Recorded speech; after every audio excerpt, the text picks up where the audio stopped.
Jafrabad દરિયાથી 20 nautical mile દૂર નજરે પડી એક શંકાસ્પદ બોટની તસવીર આવી સામે। જાફરાબાદના ધારાસભ્ય હીરાભાઈ સોલંકીએ વાયરલેસ મારફતે માછીમારો સાથે કરી વાત। દરિયાઈ સુરક્ષાને લઈને ધારાસભ્ય હીરાભાઈ સોલંકી જાફરાબાદ દરિયા કિનારે પહોંચ્યા। માછીમારો પાસેથી વાયરલેસમાં વિગતો મેળવતા હીરાભાઈ સોલંકી તંત્ર દ્વારા સુરક્ષામાં વધારો કરાયો। અજાણી બોટ કોની તે અંગે કોસ્ટગાર્ડ દ્વારા તપાસનો ધમધમાટ। ભાઈ સીતારામભાઈ ભાઈ કેટલીક આગે હશે એ બોટ આપણાથી?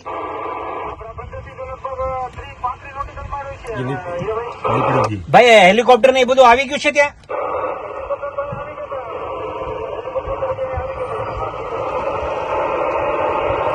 આમ કેવી શંકાસ્પદ કેવું દેખાય? કેમ કે સમાચાર વાળાના બધાના ફોન આવે છે અને હું છે હું નહીં જાણવા માંગે છે।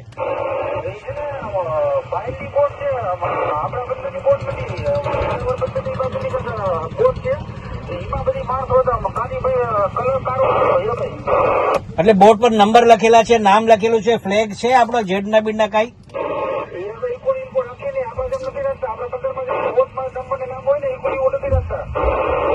અચ્છા ચલો, કોસ્ટગાર્ડ તો અહીંથી નીકળી ગઈ છે લગભગ, પણ હવે એવા કઈ સમાચાર મળે એટલે તાત્કાલિક સમાચાર વાયરલેસ દ્વારા કન્ફર્મ કરજો।